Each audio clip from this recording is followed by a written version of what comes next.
بسم الله الرحمن الرحيم. ألف لام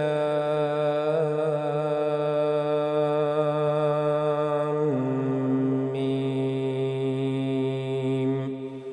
ذلك الكتاب لا ريب فيه هدى للمتقين الذين يؤمنون بالغيب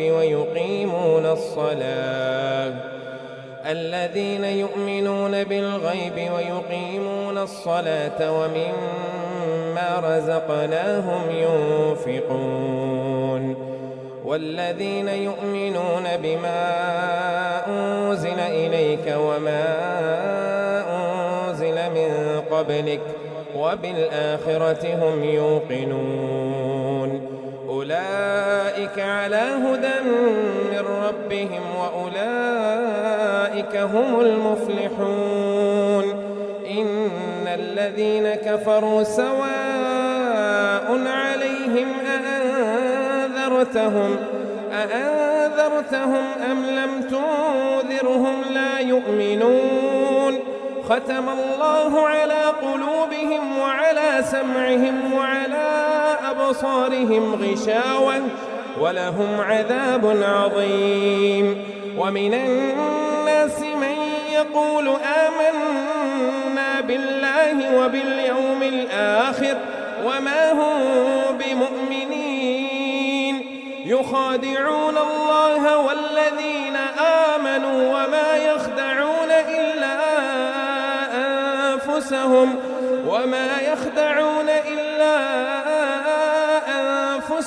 وما يشعرون. في قلوبهم مرض فزادهم الله مرضا ولهم عذاب أليم بما كانوا يكذبون. وإذا قيل لهم لا تفسدوا في الأرض قالوا إنما نحن مصلحون. ألا إنهم هم المفسدون ولكن لا يشعرون. وإذا قيل لهم آمنوا كما آمن الناس قالوا أنؤمن كما آمن السفهاء. ألا إنهم هم السفهاء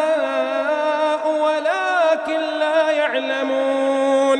وإذا لقوا الذين آمنوا قالوا آمنا وإذا خلوا إلى شياطينهم قالوا إنا معكم إنما نحن مستهزئون. الله يستهزئ بهم ويمدهم في طغيانهم يعمهون.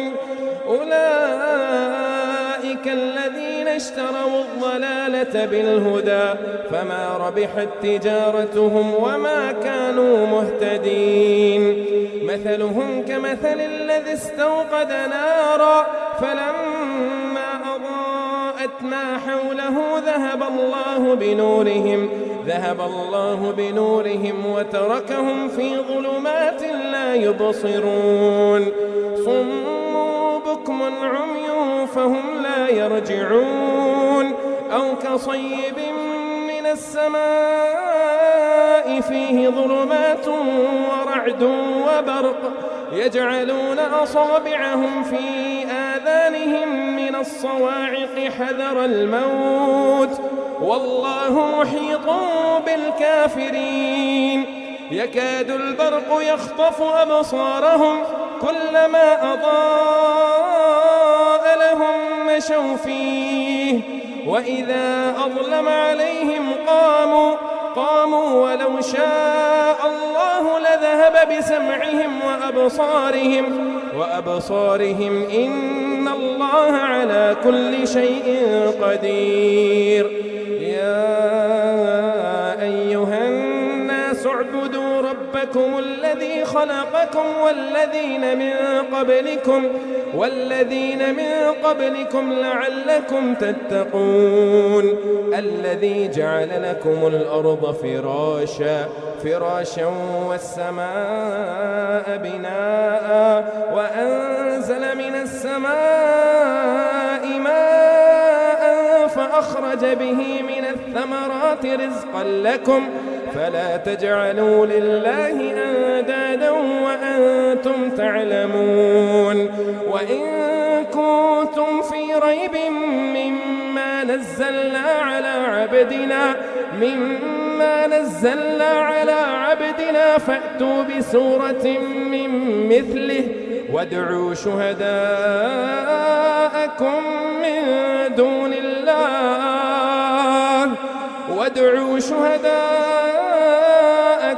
من دون الله إن كنتم صادقين فإن لم تفعلوا ولن تفعلوا فاتقوا النار التي وقودها الناس والحجارة أعدت للكافرين وبشر الذين آمنوا وعملوا الصالحات أن لهم جنات تجري من تحتها الأنهار كلما رزقوا منها من ثمرة رزقا قالوا هذا الذي رزقنا من قبل وأتوا به متشابها ولهم فيها أزواج مطهرة وهم فيها خالدون إن الله لا يستحيي أن يضرب مثلا ما بعوضة فما فوقها فأما الذين آمنوا فيعلمون أنه الحق من ربهم وأما الذين كفروا فيقولون ماذا أراد الله بهذا مثلا يضل به كثيرا ويهدي به كثيرا وما يضل به إلا الفاسقين الذين ينقضون عهد الله من بعد ميثاقه ويقطعون ما أمر الله به أن يوصل ويفسدون في الأرض أولئك هم الخاسرون كيف تكفرون بالله وكنتم أمواتا فأحياكم ثم يميتكم ثم يحييكم ثم إليه ترجعون هو الذي خلق لكم ما في الأرض جميعا ثم استوى إلى السماء فسواهن 7 سماوات وهو بكل شيء عليم وإذ قال ربك للملائكة إني جاعل في الأرض خليفة قالوا أتجعل فيها من يفسد فيها ويسفك الدماء ونحن نسبح بحمدك ونقدس لك قال إني أعلم ما لا تعلمون وعلم آدم الأسماء كلها ثم عرضهم على الملائكة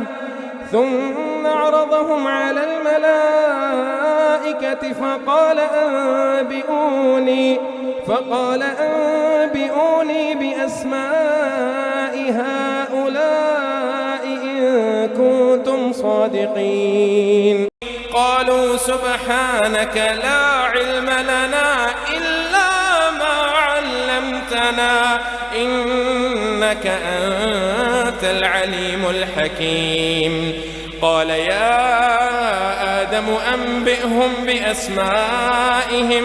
فلما أنبأهم بأسمائهم قال ألم أقل لكم إني أعلم غيب السماوات والأرض وأعلم ما تبدون وما كنتم تكتمون وإذ قلنا للملائكة اسجدوا لآدم فسجدوا إلا إبليس أبى واستكبر وكان من الكافرين وقلنا يا آدم اسكن أنت وزوجك الجنة وكلا منها رغدا حيث شئتما ولا تقربا هذه الشجرة فتكونا من الظالمين.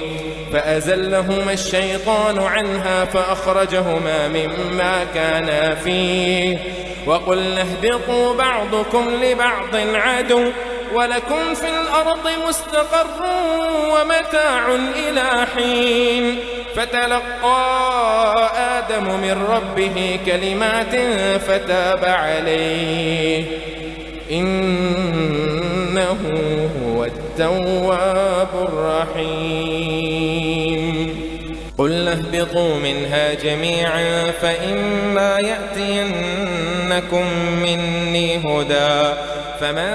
تبع هداي فلا خوف عليهم ولا هم يحزنون والذين كفروا وكذبوا بآياتنا أولئك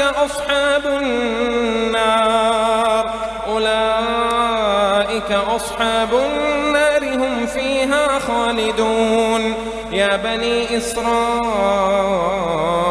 اذكروا نعمتي التي أنعمت عليكم وأوفوا بعهدي أوف بعهدكم وإياي فارهبون وآمنوا بما أنزلت مصدقا لما معكم ولا تكونوا أول كافر به ولا تشتروا بآياتي ثمنا قليلا وإياي فاتقون ولا تلبسوا الحق بالباطل وتكتموا الحق وأنتم تعلمون. وأقيموا الصلاة وآتوا الزكاة واركعوا مع الراكعين. أتأمرون الناس بالبر وتنسون أنفسكم وأنتم تتلون الكتاب أفلا تعقلون. واستعينوا بالصبر والصلاة وإنها لكبيرة إلا على الخاشعين. واستعينوا بالصبر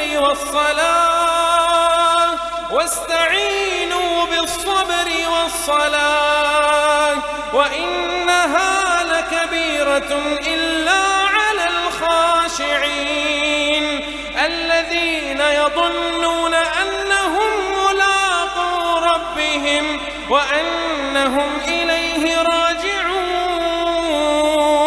يا بني إسرائيل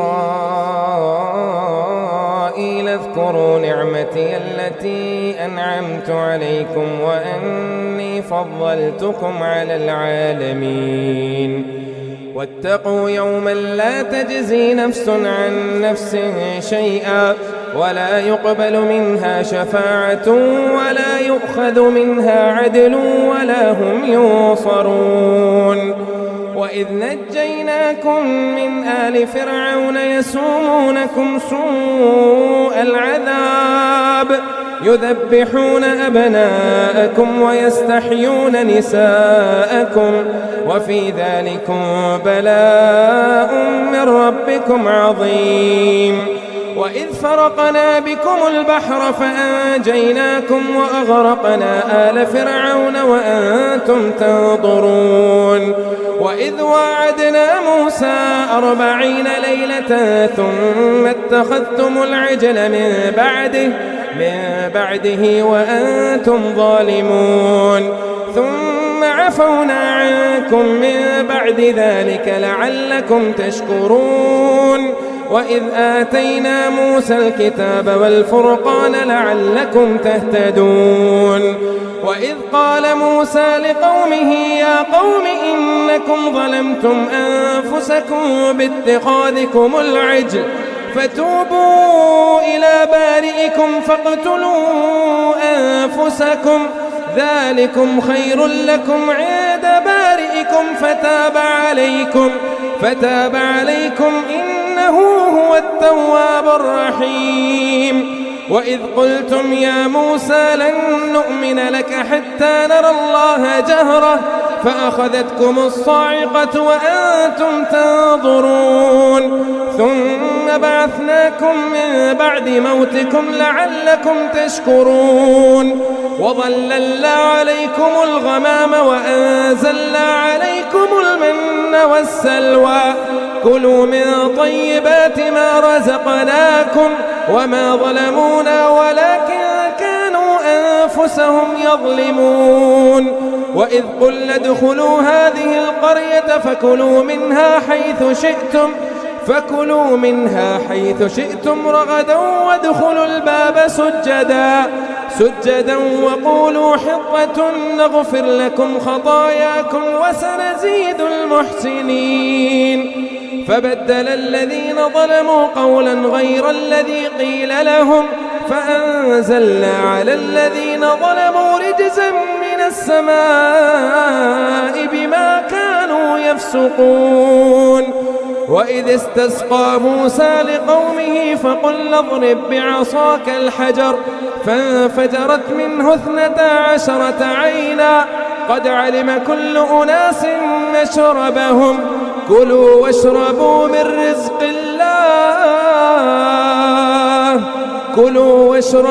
من رزق الله ولا تعثوا في الأرض مفسدين وإذ قلتم يا موسى لن نصبر على طعام واحد فادع لنا ربك يخرج لنا مما تنبت الأرض من بقلها وقثائها وفومها وعدسها وبصلها قال أتستبدلون الذي هو أدنى بالذي هو خير اهبطوا مصرا فإن لكم ما سألتم وضربت عليهم الذلة والمسكنة وباءوا بغضب من الله ذلك بأنهم كانوا يكفرون بآيات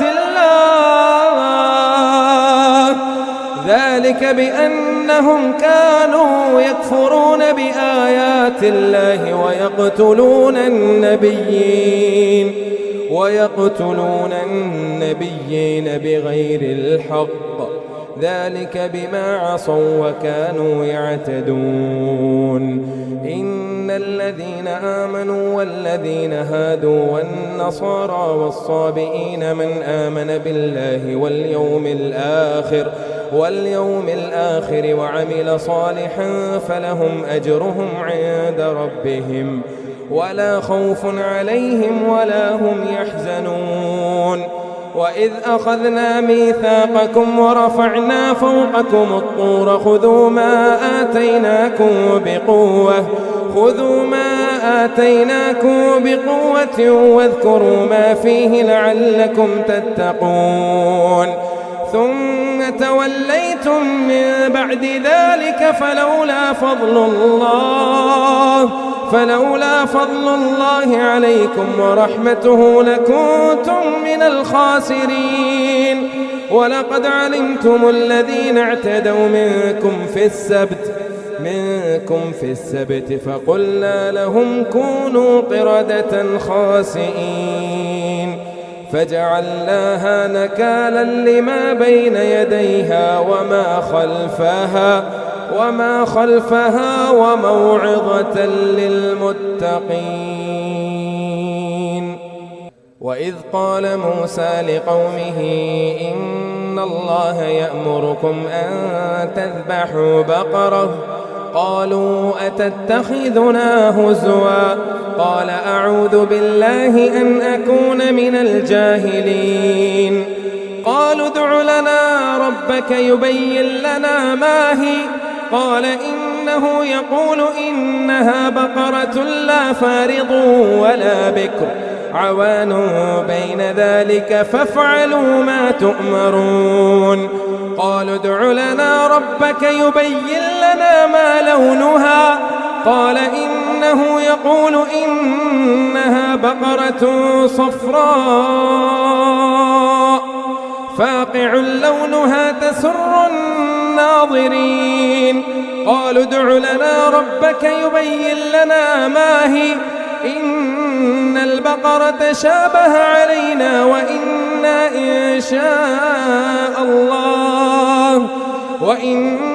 إن شاء الله لمهتدون. قال إنه يقول إنها بقرة لا ذلول تثير الأرض ولا تسقي الحرث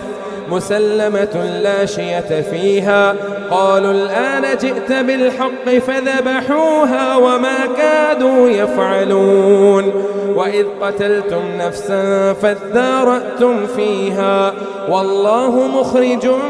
ما كنتم تكتمون. فقلنا اضربوه ببعضها كذلك يحيي الله الموتى ويريكم آياته لعلكم تعقلون.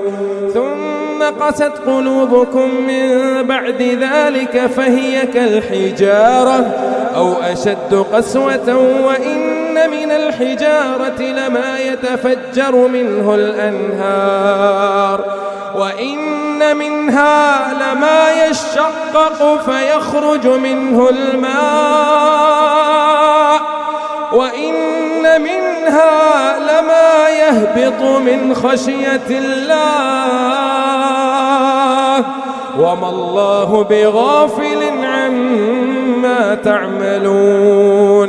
أفتطمعون أن يؤمنوا لكم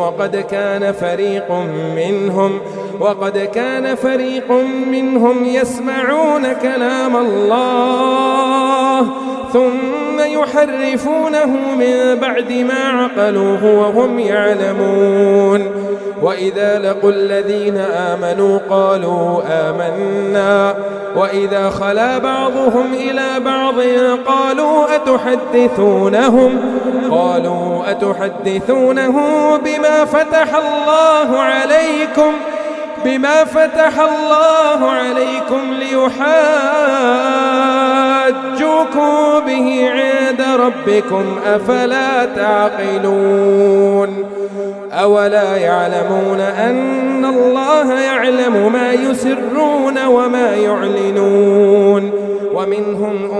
أميون لا يعلمون الكتاب إلا أماني وإن هم إلا يظنون.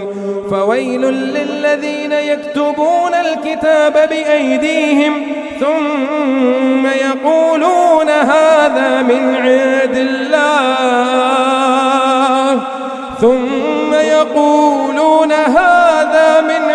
الله ليشتروا به ثمنا قليلا فويل لهم مما كتبت أيديهم وويل لهم مما يكسبون. وقالوا لن تمسنا النار إلا أياما معدودة قل أتخذتم عند الله عهدا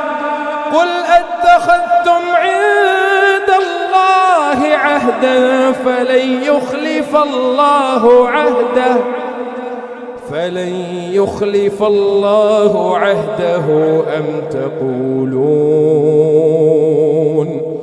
أم تقولون على الله ما لا تعلمون. بلى من كسب سيئة وأحاطت به خطيئته فأولئك أصحاب النار هم فيها خالدون. والذين آمنوا وعملوا الصالحات أولئك أصحاب الجنة هم فيها خالدون. وإذ أخذنا ميثاق بني إسرائيل لا تعبدون إلا الله وبالوالدين إحسانا وذي القربى واليتامى والمساكين وقولوا للناس حسنا وأقيموا الصلاة وآتوا الزكاة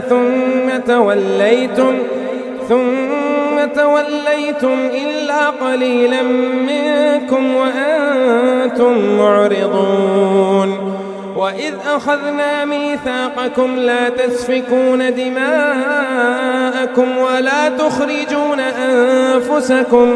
ولا تخرجون أنفسكم من دياركم ثم أقررتم وأنتم تشهدون ثم أنتم هؤلاء تقتلون أنفسكم وتخرجون فريقا منكم من ديارهم تظاهرون عليهم بالإثم والعدوان وإن يأتوكم أسارى تفادوهم وهو محرم عليكم إخراجهم أفتؤمنون ببعض الكتاب وتكفرون ببعض فما جزاء من يفعل ذلك منكم إلا خزي في الحياة الدنيا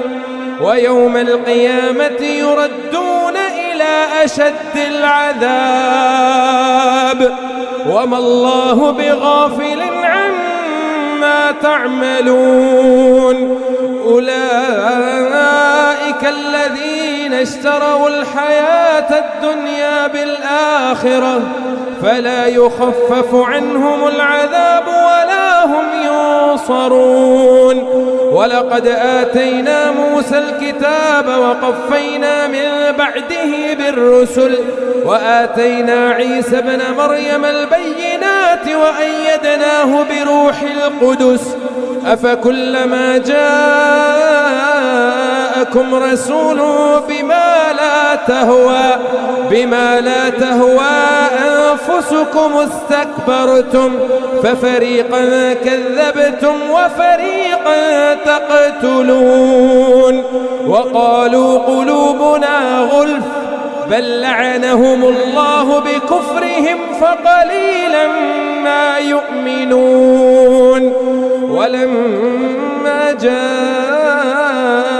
كتاب من عند الله مصدق لما معهم وكانوا من قبل يستفتحون على الذين كفروا فلما جاءهم ما عرفوا كفروا به فلعنة الله على الكافرين بئس ما اشتروا به أنفسهم أن يكفروا بما أنزل الله بغيا أن ينزل الله من فضله على من يشاء من عباده فباءوا بغضب على غضب وللكافرين عذاب مهين وإذا قيل لهم آمنوا بما أنزل الله قالوا نؤمن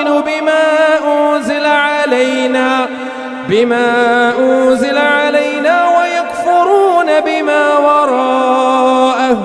وهو الحق مصدقا لما معهم قل فلم تقتلون أنبياء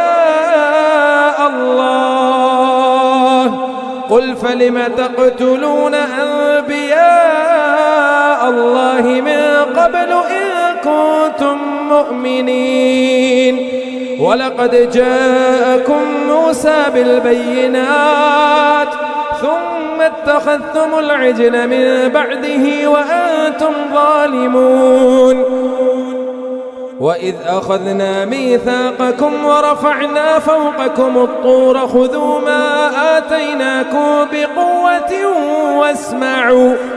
قالوا سمعنا وعصينا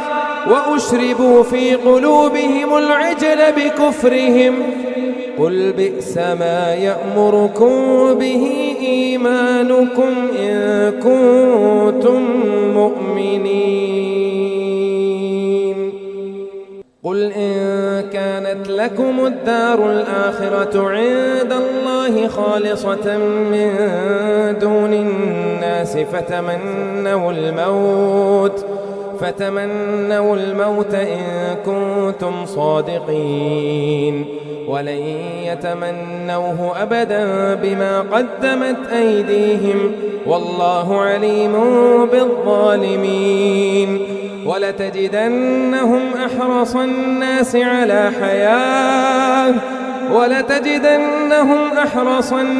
على حياة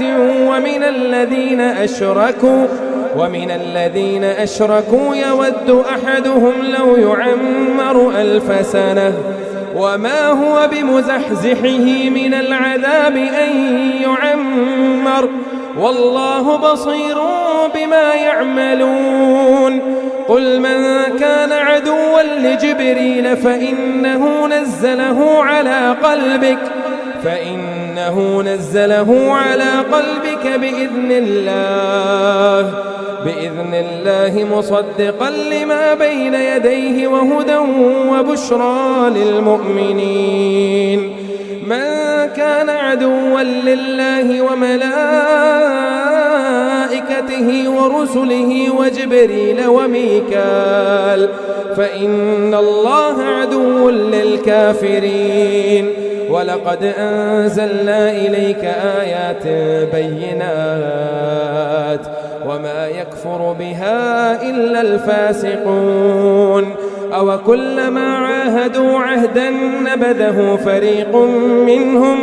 بل أكثرهم لا يؤمنون. ولما جاءهم رسول من عند الله مصدق لما معهم نبذ فريق من الذين أوتوا كتاب الله وراء ظهورهم كأنهم لا يعلمون. واتبعوا ما تتلو الشياطين على ملك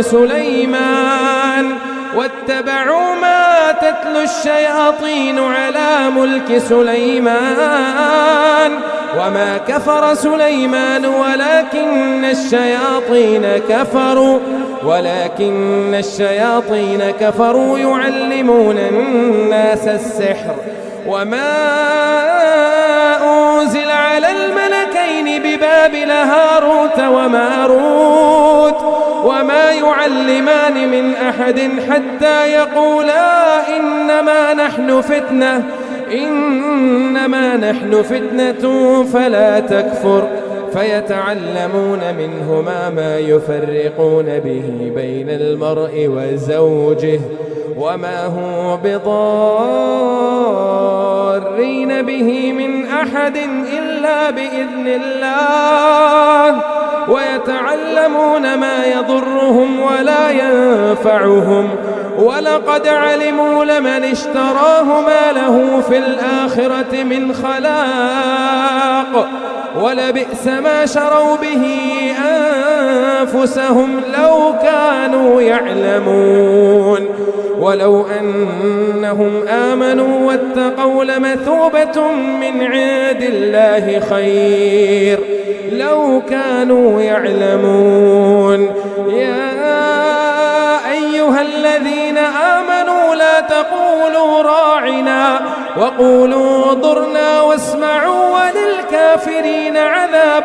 أليم. ما يود الذين كفروا من أهل الكتاب ولا المشركين أن ينزل عليكم من خير من ربكم والله يختص برحمته من يشاء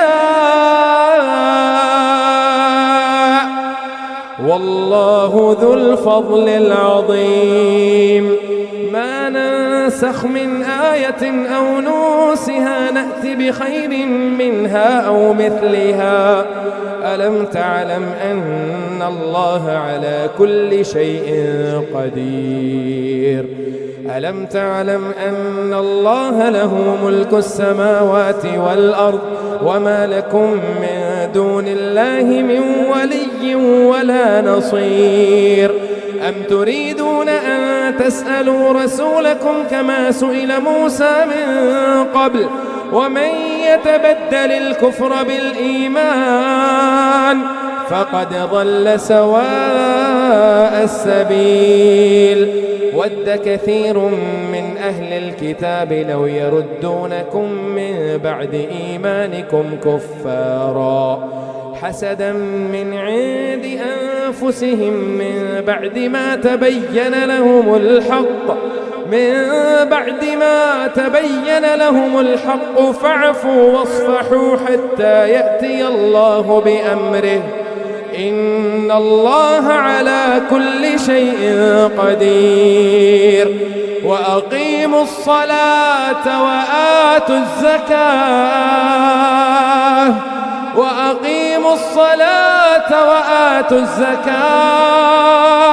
وما تقدموا لأنفسكم من خير تجدوه عند الله إن الله بما تعملون بصير وقالوا لن يدخل الجنة إلا من كان هودا أو نصارى تلك أمانيهم قل هاتوا برهانكم إن كنتم صادقين بلى من أسلم وجهه لله وهو محسن فله أجره عند ربه ولا خوف عليهم ولا هم يحزنون وقالت اليهود ليست النصارى على شيء وقالت النصارى ليست اليهود على شيء وهم يتلون الكتاب كذلك قال الذين لا يعلمون مثل قولهم فالله يحكم بينهم يوم القيامة فيما كانوا فيه يختلفون ومن أظلم ممن منع مساجد الله أن يذكر فيها اسمه وسعى في خرابها أولئك ما كان لهم أن يدخلوها إلا خائفين لهم في الدنيا خزي ولهم في الآخرة عذاب عظيم ولله المشرق والمغرب فأينما تولوا فثم وجه الله إن الله واسع عليم وقالوا اتخذ الله ولدا سبحانه بل له ما في السماوات والأرض كل له قانتون بديع السماوات والأرض وإذا قضى أمرا فإنما يقول له كن فيكون وقال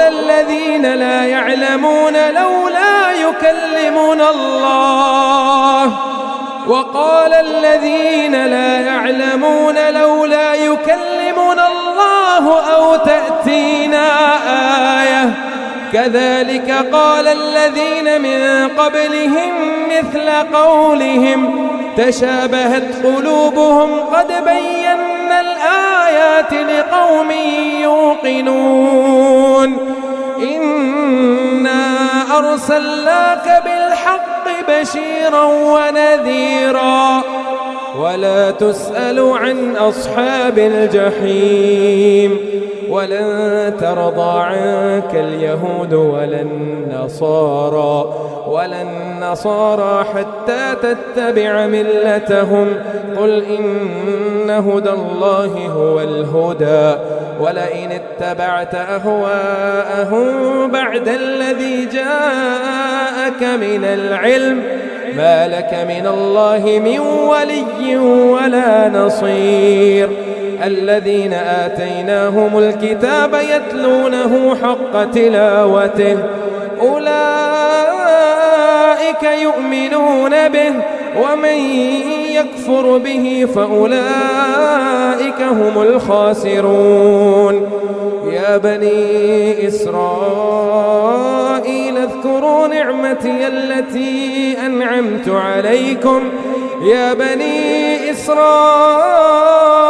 اذكروا نعمتي التي أنعمت عليكم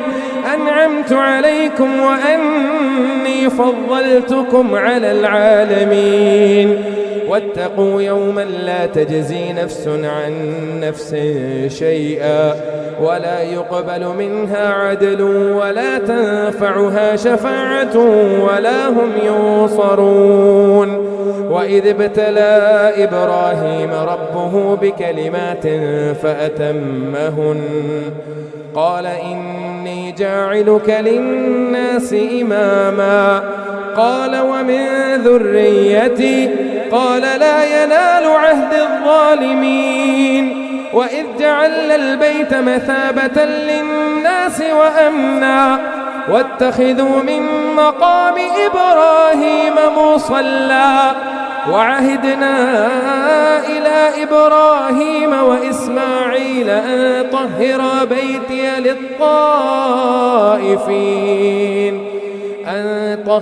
بيتي للطائفين والعاكفين والركع السجود. وإذ قال إبراهيم رب اجعل هذا بلدا آمنا وارزق أهله من الثمرات من آمن منهم بالله واليوم الآخر قال ومن كفر فأمتعه قليلا ثم أضطره إلى عذاب النار وبئس المصير. وإذ يرفع إبراهيم القواعد من البيت وإسماعيل ربنا تقبل منا إنك أنت السميع العليم ربنا واجعلنا مسلمين لك ومن ذريتنا أمة مسلمة لك وأرنا مناسكنا وتب علينا إنك أنت التواب الرحيم. ربنا وابعث فيهم رسولا منهم يتلو عليهم آياتك ويعلمهم الكتاب والحكمة ويزكيهم إنك أنت العزيز الحكيم. ومن يرغب عن ملة إبراهيم إلا من سفه نفسه ولقد اصطفيناه في الدنيا وإنه في الآخرة لمن الصالحين. إذ قال له ربه أسلم قال أسلمت لرب العالمين. ووصى بها إبراهيم بنيه ويعقوب يا بني إن الله اصطفى لكم الدين فلا تموتن إلا وأنتم مسلمون. أم كنتم شهداء إذ حضر يعقوب الموت إذ قال لبنيه ما تعبدون من بعدي قالوا نعبد إلهك وإله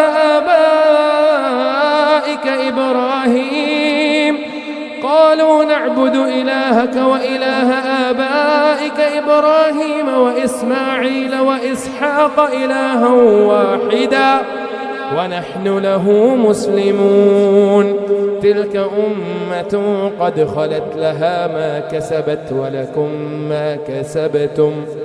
ولا تسألون عما كانوا يعملون. وقالوا كونوا هودا أو نصارى تهتدوا قل بل ملة إبراهيم حنيفا وقالوا كونوا هودا أو نصارى تهتدوا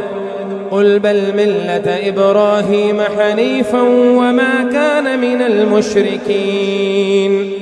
قولوا آمنا بالله وما أنزل إلينا وما أنزل إلى إبراهيم وإسماعيل وإسحاق ويعقوب والأسباط وما أوتي موسى وعيسى وما أوتي النبيون من ربهم لا نفرق بين أحد منهم ونحن له مسلمون. فإن آمنوا بمثل ما آمنتم به فقد اهتدوا وإن تولوا فإنما ما هم في شقاق فسيكفيكهم الله وهو السميع العليم. صبغة الله ومن أحسن من الله صبغة ونحن له عابدون. قل أتحاجوننا في الله وهو ربنا وربكم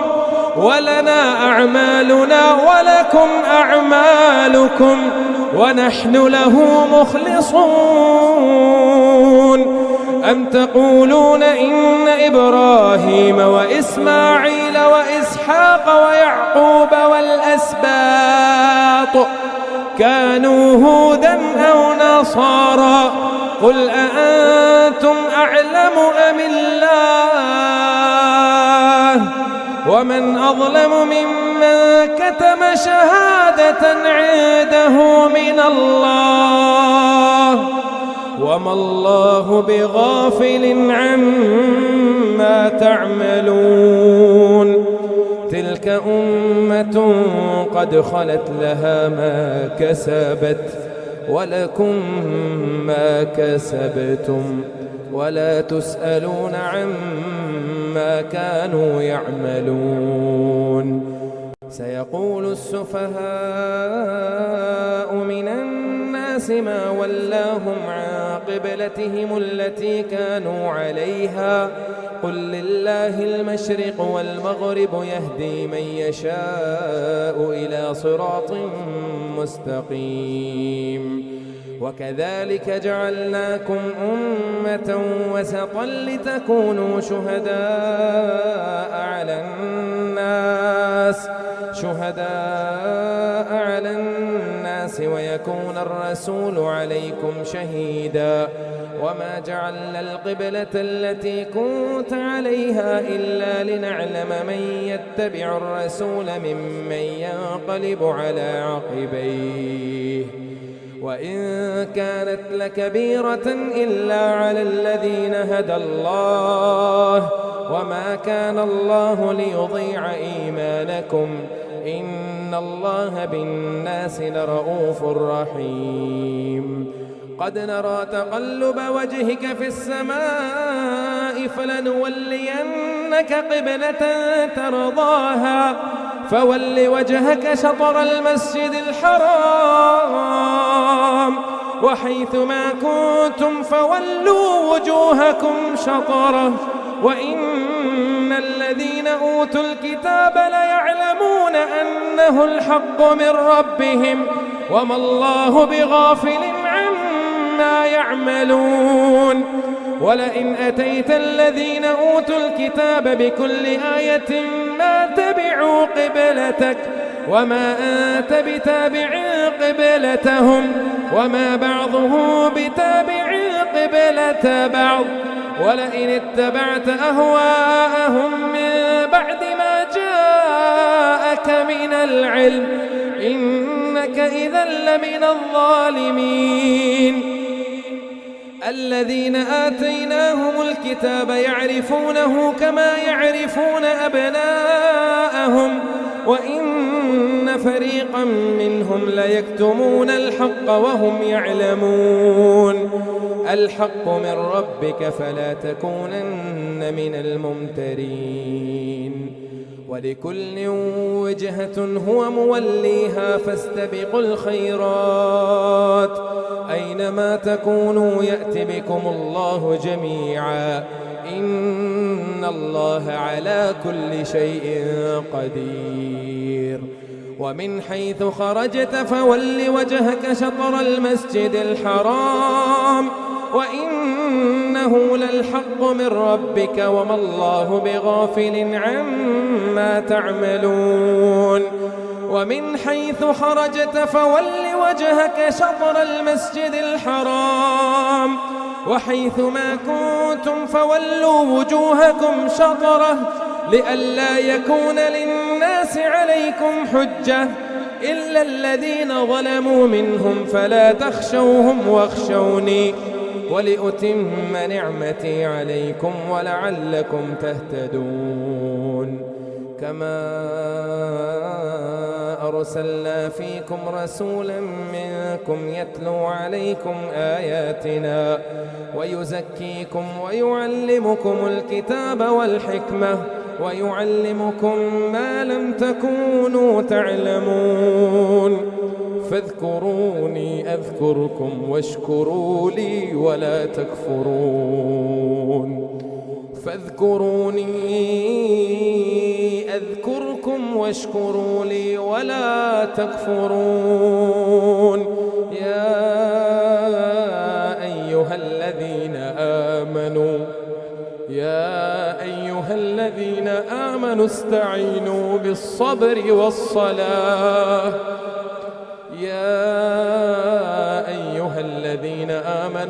استعينوا بالصبر والصلاة استعينوا بالصبر والصلاة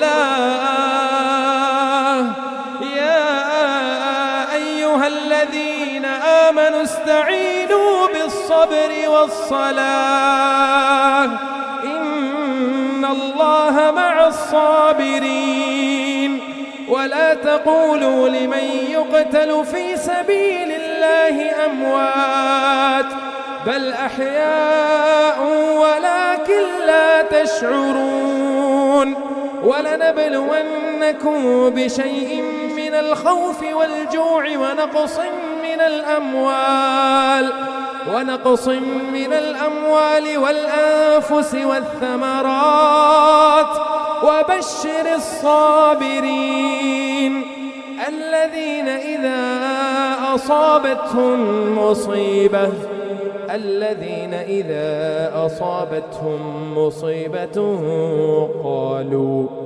قالوا إنا لله وإنا إليه راجعون أولئك عليهم صلوات من ربهم ورحمة وأولئك هم المهتدون إن الصفا والمروة من شعائر الله فمن حج البيت أو اعتمر فلا جناح عليه أن يطوف بهما ومن تطوع خيرا فإن الله شاكر عليم إن الذين يكتمون ما أنزلنا من البينات والهدى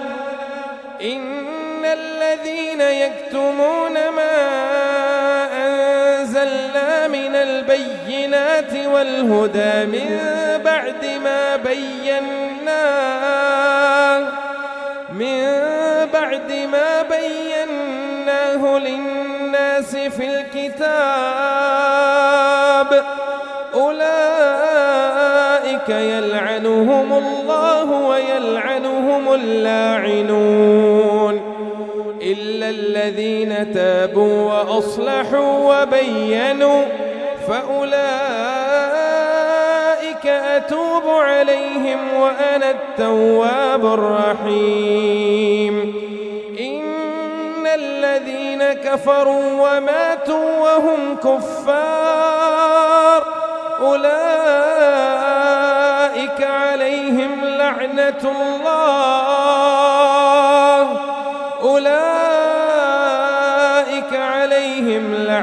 الله والملائكة والناس أجمعين خالدين فيها لا يخفف عنهم العذاب ولا هم ينظرون وإلهكم إله واحد لا إله إلا هو الرحمن الرحيم إن في خلق السماوات والأرض واختلاف الليل والنهار والفلك التي تجري في البحر بما ينفع الناس وما أنزل الله من السماء من ماء فأحيا به الأرض بعد موتها وتصريف الرياح والسحاب المسخر بين السماء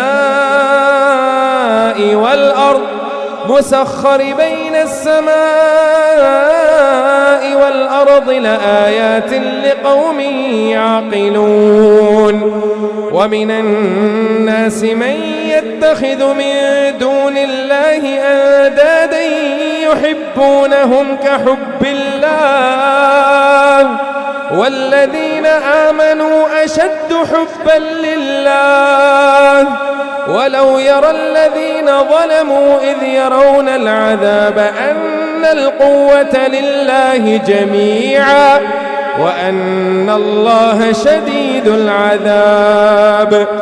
إذ تبرأ الذين اتبعوا من الذين اتبعوا ورأوا العذاب وتقطعت بهم الأسباب وقال الذين اتبعوا لو أن لنا كرة فنتبرأ منهم كما تبرأوا منا كذلك يريهم الله أعمالهم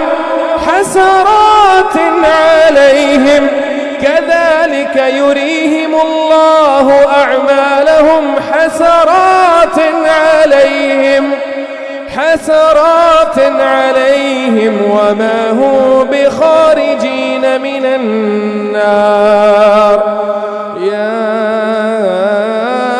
أيها الناس كلوا مما في الأرض حلالا طيبا ولا تتبعوا خطوات الشيطان إنه لكم عدو مبين إنما يأمركم بالسوء والفحشاء وأن تقولوا على الله ما لا تعلمون وإذا قيل لهم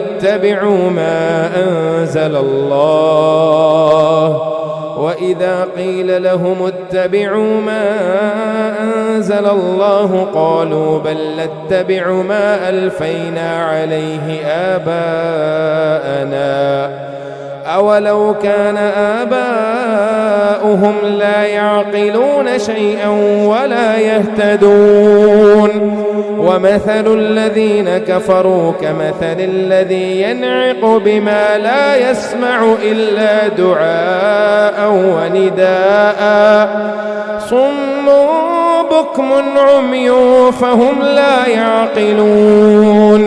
يا أيها الذين آمنوا كلوا من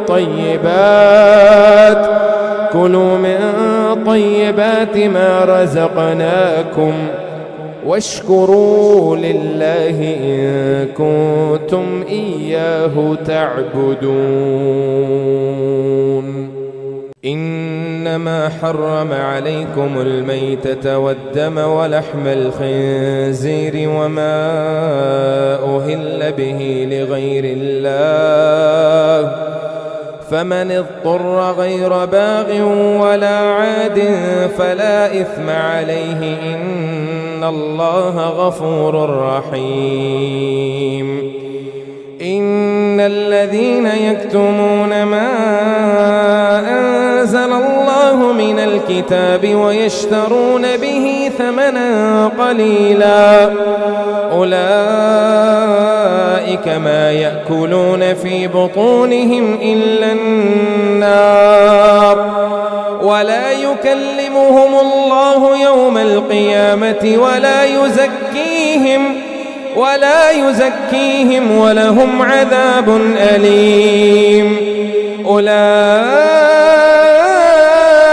الذين اشتروا الضلالة بالهدى والعذاب بالمغفرة فما أصبرهم على النار ذلك بأن الله نزل الكتاب بالحق وإن إن الذين اختلفوا في الكتاب لفي شقاق بعيد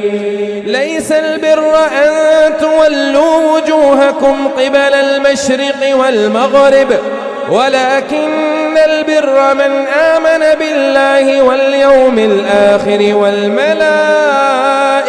والكتاب والنبيين وآتى المال على حبه ذوي القربى واليتامى والمساكين وابن السبيل والسائلين وفي الرقاب وأقام الصلاة وآتى الزكاة والموفون بعهدهم إذا عاهدوا والصابرين في البأساء والضراء وحين البأس أولئك الذين صدقوا وأولئك هم المتقون يا أيها الذين آمنوا كتب عليكم القصاص في القتلى الحر بالحر والعبد بالعبد والأنثى بالأنثى فمن عفي له من أخيه شيء فاتباع بالمعروف وأداء إليه بإحسان ذلك تخفيف من ربكم ورحمة فمن اعتدى بعد ذلك فله عذاب أليم ولكم في القصاص حياة يا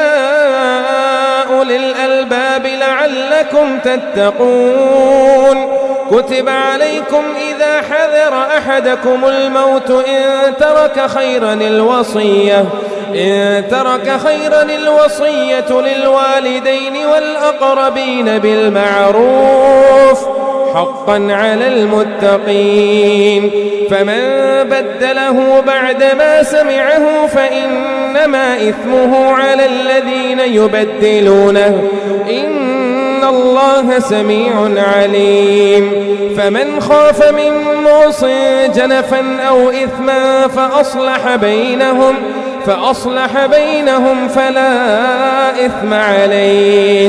إن الله غفور رحيم يا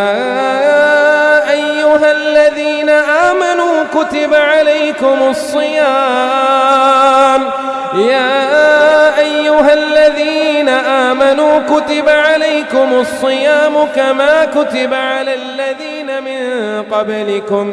كما كتب على الذين من قبلكم لعلكم تتقون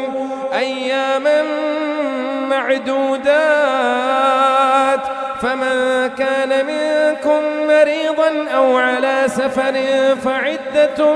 من أيام أخر وعلى الذين يطيقونه فدية طعام مسكين فمن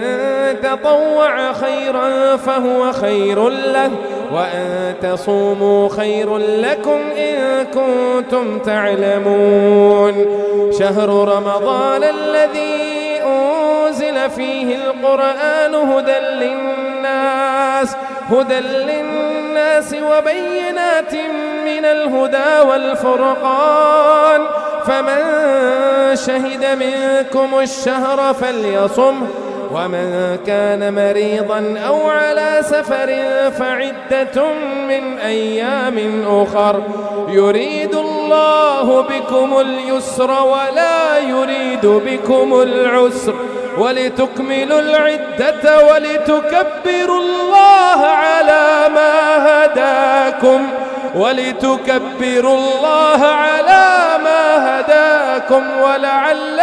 تشكرون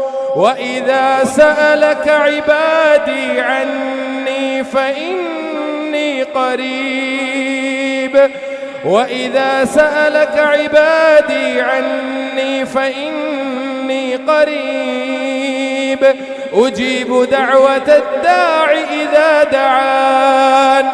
فليستجيبوا لي وليؤمنوا بي لعلهم يرشدون.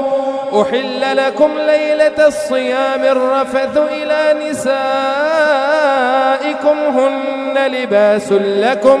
هن لباس لكم وأنتم لباس لهن. علم الله أنكم كنتم تختانون أنفسكم فتاب عليكم وعفى عنكم، فالآن باشروهن وابتغوا ما كتب الله لكم،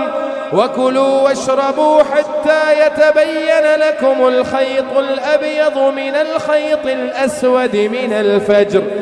ثم أتموا الصيام إلى الليل ولا تباشروهن وأنتم عاكفون في المساجد، تلك حدود الله فلا تقربوها، كذلك يبين الله آياته للناس لعلهم يتقون. ولا تأكلوا أموالكم بينكم بالباطل وتدلوا بها إلى الحكام لتأكلوا فريقا من أموال الناس بالإثم وأنتم تعلمون. يسألونك عن الأهلة قل هي مواقيت للناس والحج، وليس البر بأن تأتوا البيوت من ظهورها ولكن البر من اتقى وأتوا البيوت من أبوابها واتقوا الله لعلكم تفلحون. وقاتلوا في سبيل الله الذين يقاتلونكم ولا تعتدوا إن الله لا يحب المعتدين. واقتلوهم حيث ثقفتموهم وأخرجوهم من حيث أخرجوكم والفتنة أشد من القتل. ولا تقاتلوهم عند المسجد الحرام حتى يقاتلوكم فيه،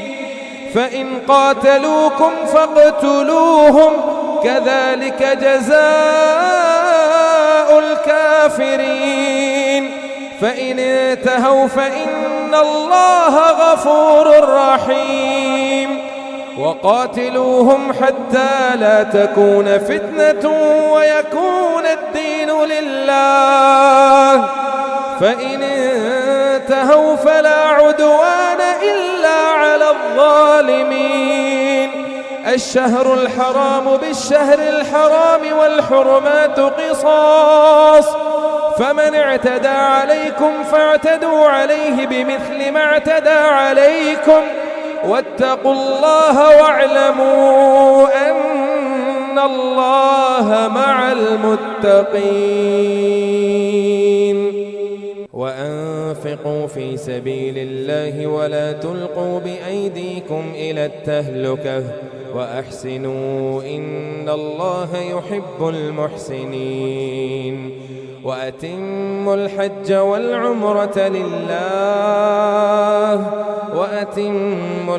والعمرة لله فإن أحسرتم فما استيسر من الهدي ولا تحلقوا رؤوسكم حتى يبلغ الهدي محله، فمن كان منكم مريضا أو به أذى من رأسه ففدية من صيام أو صدقة أو نسك، فإذا أمنتم فمن تمتع بالعمرة إلى الحج فما استيسر من الهدي، فمن لم يجد فصيام 3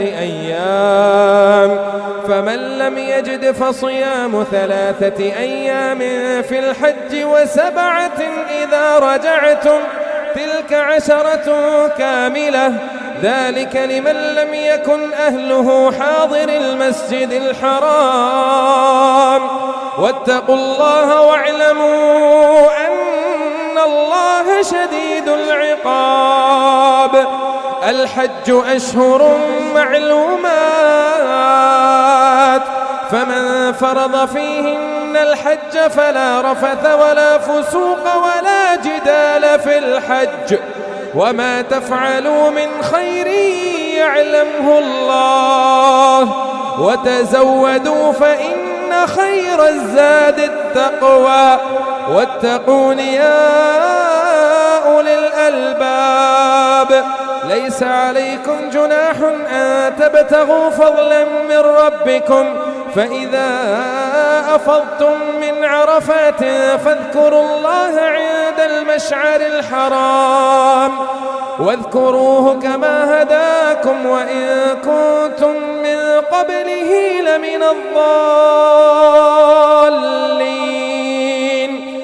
ثم أفيضوا من حيث أفاض الناس واستغفروا الله إن الله غفور رحيم.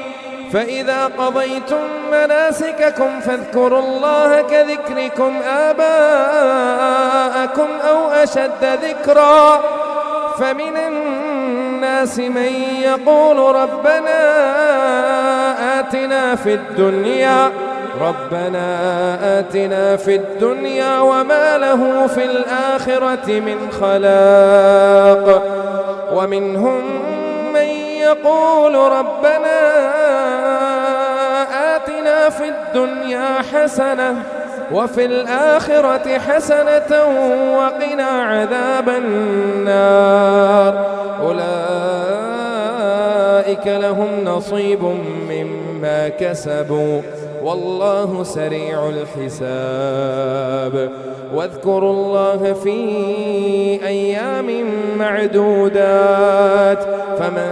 تعجل في يومين فلا إثم عليه ومن تأخر فلا إثم عليه لمن اتقى واتقوا الله واعلموا أنكم إليه تحشرون. ومن الناس من يعجبك قوله في الحياة الدنيا ويشهد الله على ما في قلبه وهو ألد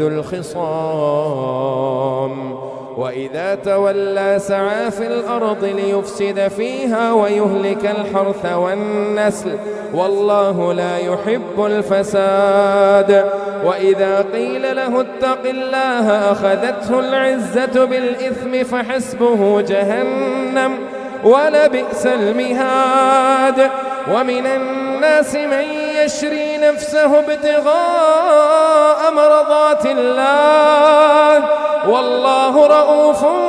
بالعباد. يا أيها الذين آمنوا ادخلوا في السلم كافة ولا تتبعوا خطوات الشيطان إنه لكم عدو مبين. فإن زللتم من بعد ما جاءتكم البينات فاعلموا أن الله عزيز حكيم. هل ينظرون إلا أن يأتيهم الله في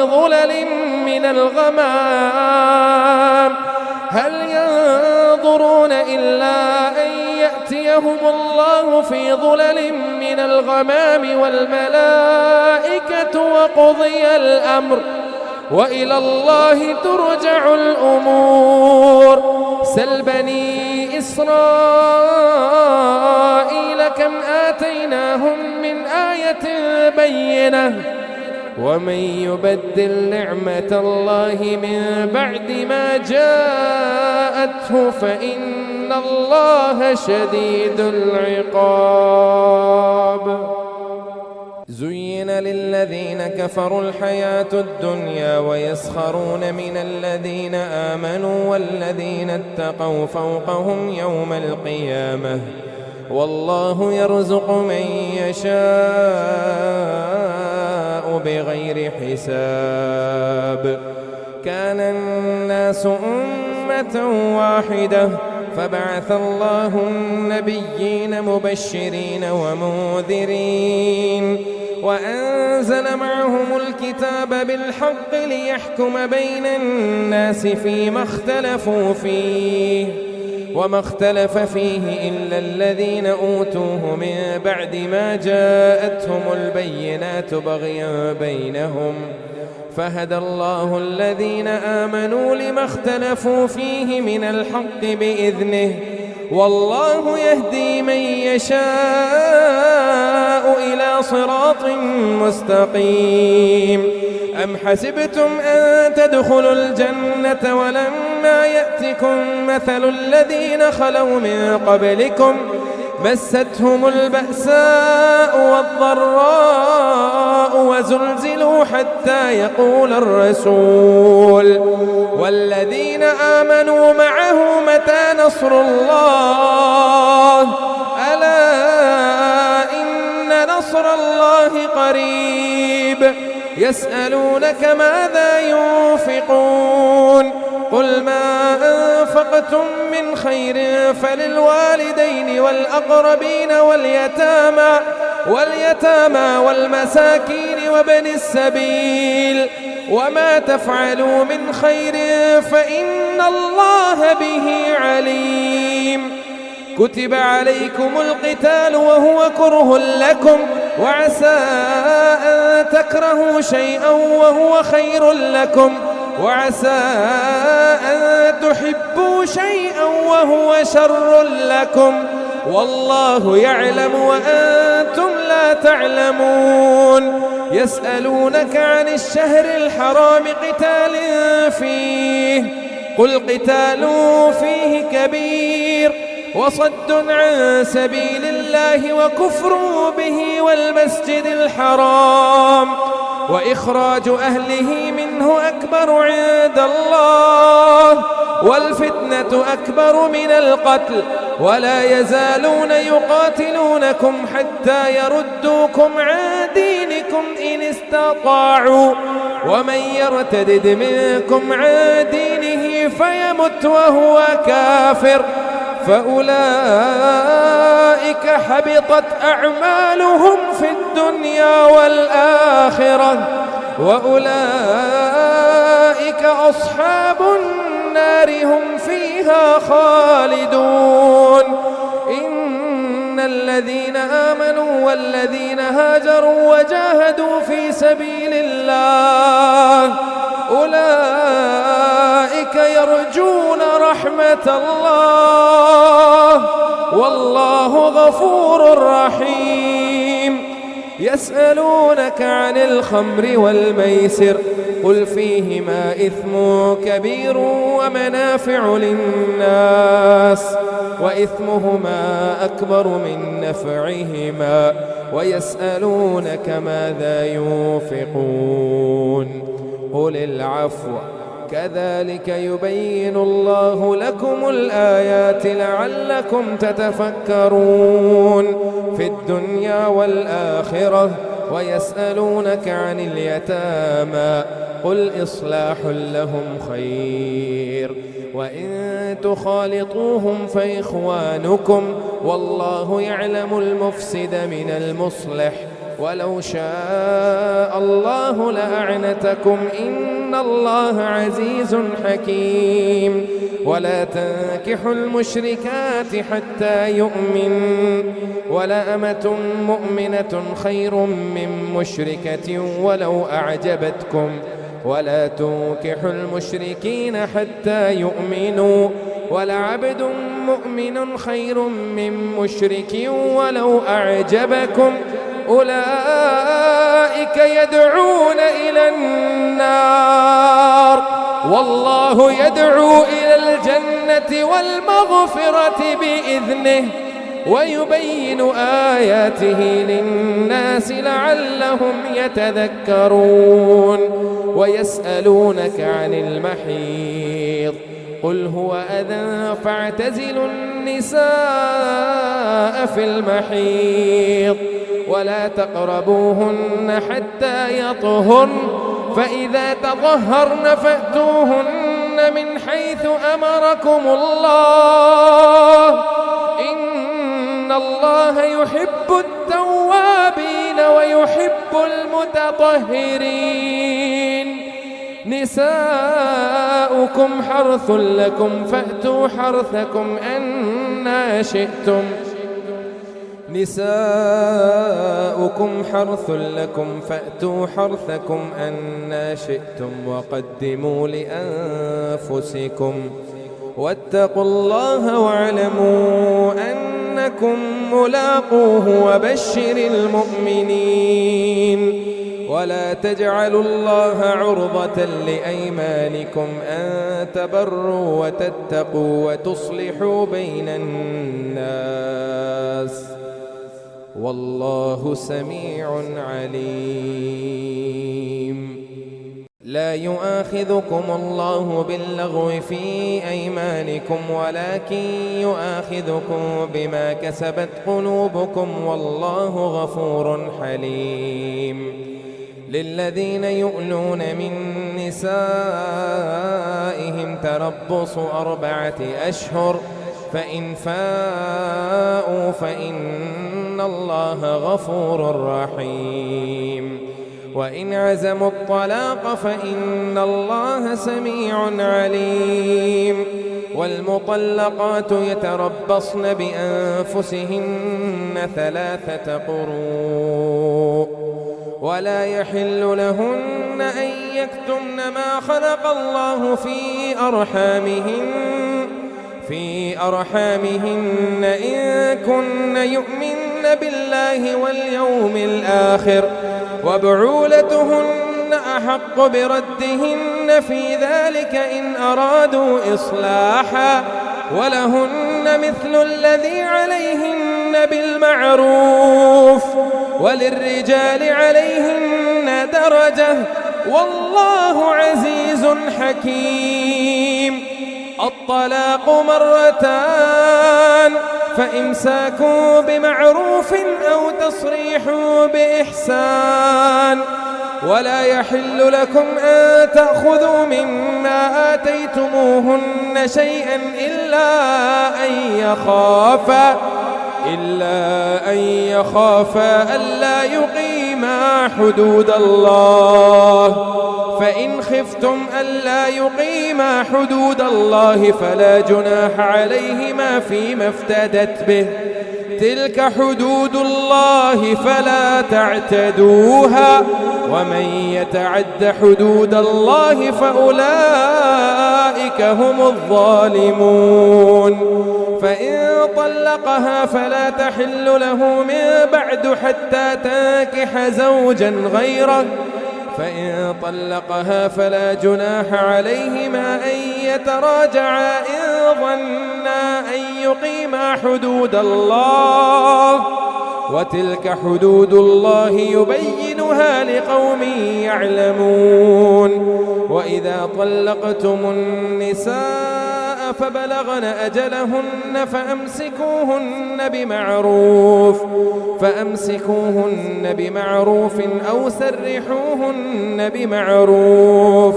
ولا تمسكوهن ضرارا لتعتدوا ومن يفعل ذلك فقد ظلم نفسه. ولا تتخذوا آيات الله هزوا واذكروا نعمة الله عليكم وما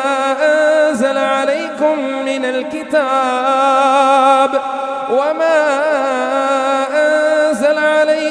من الكتاب والحكمة يعظكم به واتقوا الله واعلموا أن الله بكل شيء عليم. وإذا طلقتم النساء فبلغن أجلهن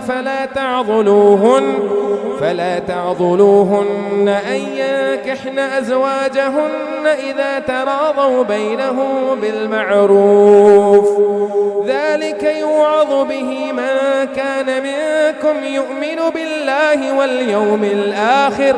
ذلكم أزكى لكم وأطهر والله يعلم وأنتم لا تعلمون. والوالدات يرضعن أولادهن حولين كاملين لمن أراد أن يتم الرضاعة وعلى المولود له رزقهن وكسوتهن بالمعروف لا تكلف نفس إلا وسعها لا تضار والدة بولدها ولا مولود له بولده وعلى الوارث مثل ذلك فإن أرادا فصالا عن تراض منهما وتشاور فلا جناح عليهما وإن أردتم أن تسترضعوا أولادكم فلا جناح عليكم إذا سلمتم ما آتيتم بالمعروف واتقوا الله واعلموا أن الله بما تعملون بصير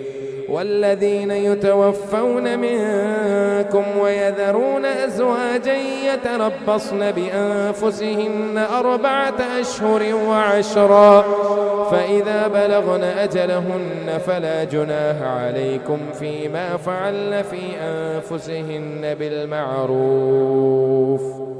والله بما تعملون خبير ولا جناح عليكم فيما عرضتم به من خطبة النساء أو أكننتم في أنفسكم علم الله أنكم ستذكرونهن ولكن لا تواعدوهن سرا إلا أن تقولوا قولا معروفا ولا تعزموا عقدة النكاح حتى يبلغ الكتاب أجله واعلموا أن الله يعلم ما في أنفسكم فاحذروه واعلموا أن الله غفور حليم لا جناح عليكم إن طلقتم النساء ما لم تمسوهن أو تفرضوا لهن فريضة ومتعوهن على الموسع قدره وعلى المقتر قدره متاعا بالمعروف حقا على المحسنين وإن طلقتموهن من قبل أن تمسوهن وقد فرضتم لهن فريضة فنصف ما فرضتم إلا أن يعفون أو يعفو الذي بيده عقدة النكاح وأن تعفوا أقرب للتقوى ولا تنسوا الفضل بينكم إن الله بما تعملون بصير حافظوا على الصلوات والصلاة الوسطى وقوموا لله قانتين فإن خفتم فرجالا أو ركبانا فإذا أمنتم فاذكروا الله كما علمكم ما لم تكونوا تعلمون والذين يتوفون منكم ويذرون أزواجا وصية لأزواجهم متاعا إلى الحول غير إخراج فإن خرجن فلا جناح عليكم فيما فعلن في أنفسهن من معروف والله عزيز حكيم وللمطلقات متاع بالمعروف حقا على المتقين كذلك يبين الله لكم آياته لعلكم تعقلون ألم تر إلى الذين خرجوا من ديارهم وهم ألوف حذر الموت فقال لهم الله موتوا ثم أحياهم إن الله لذو فضل على الناس ولكن أكثر الناس لا يشكرون وقاتلوا في سبيل الله واعلموا أن الله سميع عليم من ذا الذي يقرض الله قرضا حسنا فيضاعفه له أضعافا كثيرة والله يقبض ويبسط وإليه ترجعون ألم تر إلى الملأ من بني إسرائيل من بعد موسى إذ قالوا لنبي لهم ابعث لنا ملكا نقاتل في سبيل الله قال هل عسيتم إن كتب عليكم القتال ألا تقاتلوا قالوا وما لنا ألا نقاتل في سبيل الله وقد أخرجنا من ديارنا وأبنائنا فلما كتب عليهم القتال تولوا إلا قليلا منهم والله عليم بالظالمين وقال لهم نبيهم إن الله قد بعث لكم طالوت ملكا قالوا أنى يكون له الملك علينا ونحن أحق بالملك منه ولم يؤت سعة من المال قال إن الله اصطفاه عليكم وزاده بسطة في العلم والجسم والله يؤتي ملكه من يشاء والله واسع عليم وقال لهم نبيهم إن آية ملكه أن يأتيكم التابوت فيه سكينة من ربكم وبقية مما ترك آل موسى وآل هارون تحمله الملائكة إن في ذلك لآية لكم إن كنتم مؤمنين فلما فصل طالوت بالجنود قال إن الله مبتليكم بنهر فمن شرب منه فليس مني ومن لم يطعمه فإنه مني إلا من اغترف غرفة بيده فشربوا منه إلا قليلا منهم فلما جاوزه هو والذين آمنوا معه قالوا لا طاقة لنا اليوم بجالوت وجنوده قال الذين يظنون أنهم ملاقوا الله كم من فئة قليلة غلبت فئة كثيرة بإذن الله والله مع الصابرين ولما برزوا لجالوت وجنوده قالوا ربنا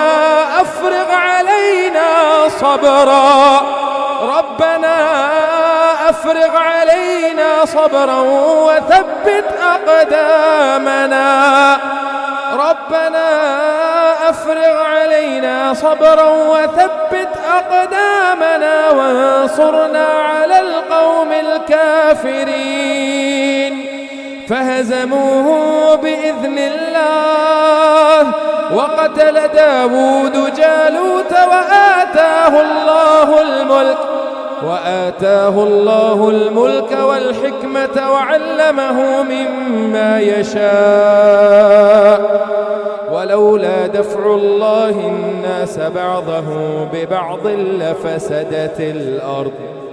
ولكن الله ذو فضل على العالمين تلك آيات الله نتلوها عليك بالحق وإنك لمن المرسلين تلك الرسل فضلنا بعضهم على بعض منهم من كلم الله ورفع بعضهم درجات وآتينا عيسى ابن مريم البينات وأيدناه بروح القدس ولو شاء الله ما اقتتل الذين من بعدهم من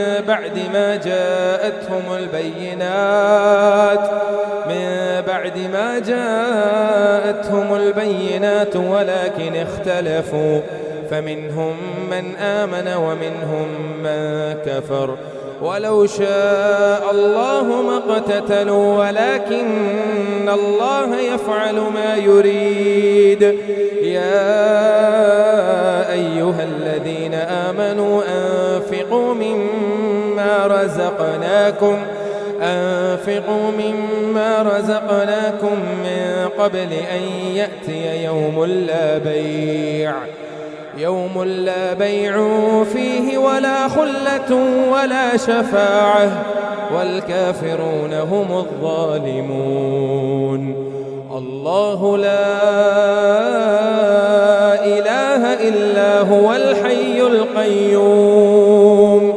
لا تأخذه سنة ولا نوم له ما في السماوات وما في الأرض من ذا الذي يشفع عنده إلا بإذنه يعلم ما بين أيديهم وما خلفهم ولا يحيطون بشيء من علمه إلا بما شاء وسع كرسيه السماوات والأرض ولا يؤوده حفظهما وهو العلي العظيم. لا إكراه في الدين قد تبين الرشد من الغي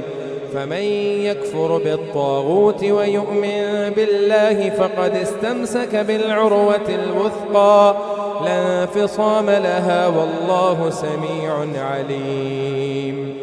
الله ولي الذين آمنوا يخرجهم من الظلمات إلى النور والذين كفروا أولياؤهم الطاغوت يخرجونهم من النور إلى الظلمات أولئك أصحاب النار هم فيها خالدون. ألم تر إلى الذي حاج إبراهيم في ربه أن آتاه الله الملك إذ قال إبراهيم ربي الذي يحيي ويميت قال أنا أحيي وأميت قال إبراهيم فإن الله يأتي بالشمس من المشرق فأت بها من المغرب فبهت الذي كفر والله لا يهدي القوم الظالمين. أو كالذي مر على قرية وهي خاوية على عروشها قال أنى يحيي هذه الله بعد موتها فأماته الله 100 عام ثم بعثه قال كم لبثت قال لبثت يوما أو بعض يوم قال بل لبثت 100 عام فانظر إلى طعامك وشرابك لم يتسنه وانظر إلى حمارك ولنجعلك آية للناس وانظر إلى العظام كيف ننشزها ثم نكسوها لحما فلما تبين له قال أعلم أن الله على كل شيء قدير. وإذ قال إبراهيم رب أرني كيف تحيي الموتى قال أولم تؤمن قال بلى ولكن ليطمئن قلبي قال فخذ 4 من الطير فصرهن إليك ثم اجعل على كل جبل منهن جزءا ثم ائتهن يأتينك سعيا واعلم أن الله عزيز حكيم. مثل الذين ينفقون أموالهم في سبيل الله كمثل حبة أنبتت 7 سنابل في كل سنبلة 100 حبة والله يضاعف لمن يشاء والله واسع عليم. الذين ينفقون أموالهم في سبيل الله ثم لا يتبعون ما أنفقوا منا ولا أذى لهم أجرهم عند ربهم ولا خوف عليهم ولا هم يحزنون. قول معروف ومغفرة خير من صدقة يتبعها أذى والله غني حليم. يا أيها الذين آمنوا لا ولا تبطلوا صدقاتكم بالمن والأذى كالذي ينفق ماله رئاء الناس ولا يؤمن بالله واليوم الآخر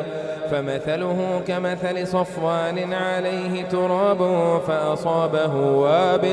فأصابه وابل فتركه صلدا لا يقدرون على شيء مما كسبوا والله لا يهدي القوم الكافرين ومثل الذين ينفقون أموالهم ابتغاء مرضات الله وتثبيتا من أنفسهم كمثل جنة بربوة أصابها وابل فآتت أكلها ضعفين فإن لم يصبها وابل فطل والله بما تعملون بصير أيود أحدكم أن تكون له جنة من نخيل وأعناب تجري من تحتها الأنهار له فيها من كل الثمرات وأصابه الكبر وله ذرية ضعفاء فأصابها إعصار فيه نار فاحترقت كذلك يبين الله لكم الآيات لعلكم تتفكرون يا أيها الذين آمنوا أنفقوا من طيبات ما كسبتم وممما أخرجنا لكم من الأرض ولا تيمموا الخبيث منه تنفقون ولستم بآخذه إلا أن تغمضوا فيه واعلموا أن الله غني حميد الشيطان يعدكم الفقر ويأمركم بالفحشاء والله يعدكم مغفرة منه وفضلا والله واسع عليم يؤتي الحكمة من يشاء ومن يؤت الحكمة فقد أوتي خيرا كثيرا وما يذكر إلا أولو الألباب وما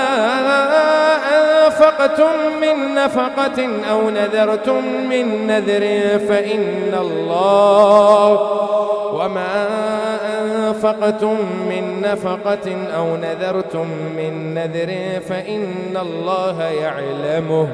وما للظالمين من أنصار إن تبدوا الصدقات فنعما هي وإن تخفوها وتؤتوها الفقراء فهو خير لكم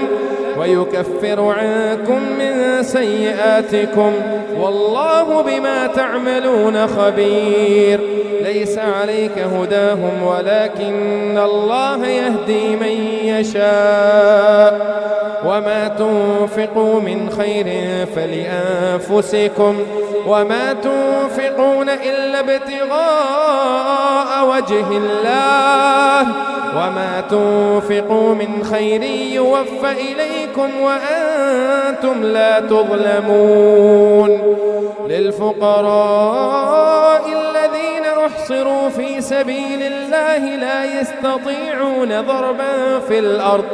يحسبهم الجاهل أغنياء من التعفف تعرفهم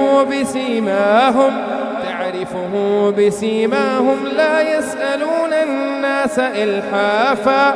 وما تنفقوا من خير فإن الله به عليم الذين ينفقون أموالهم بالليل والنهار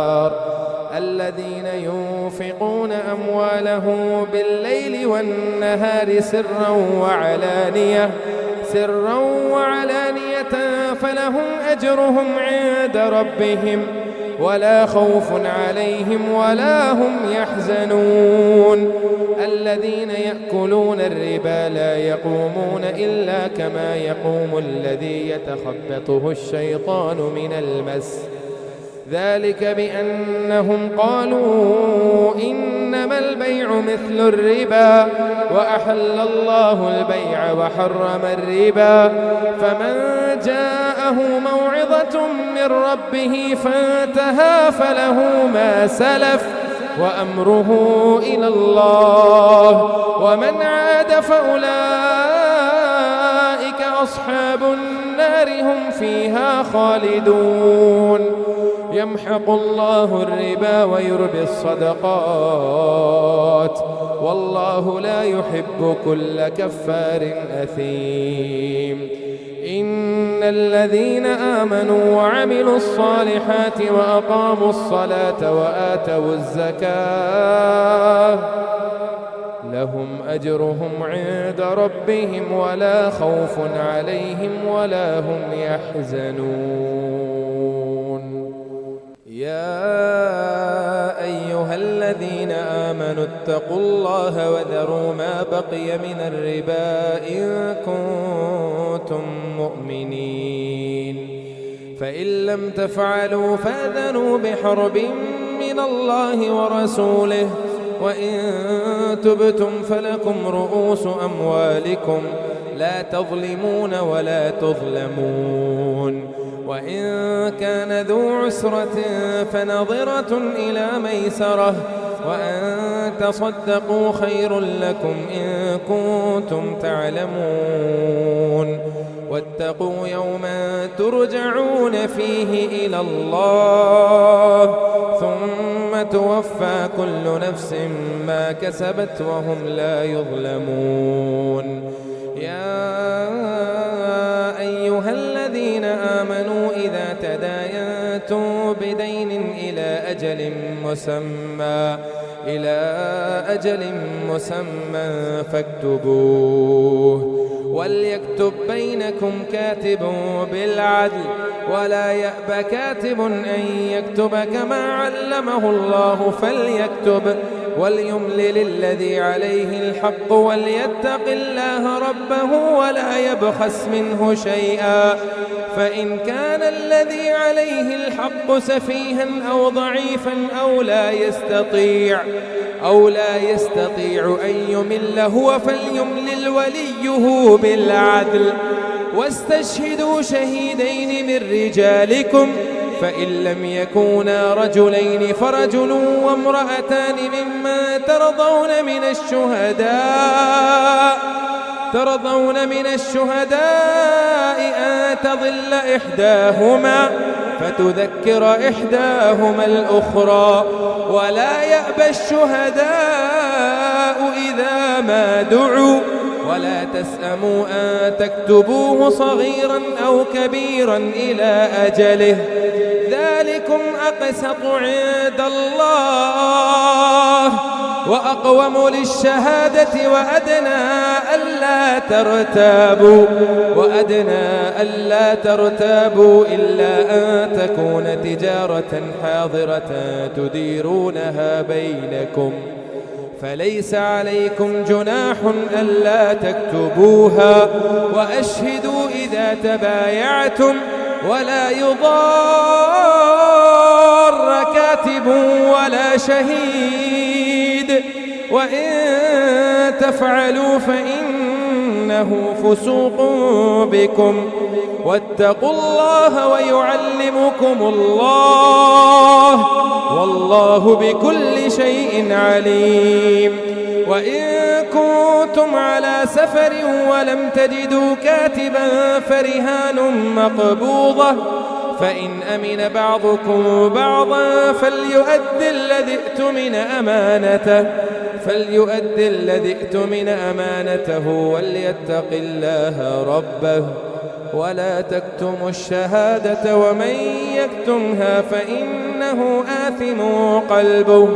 والله بما تعملون عليم لله ما في السماوات وما في الأرض وإن تبدوا ما في أنفسكم أو تخفوه يحاسبكم به الله فيغفر لمن يشاء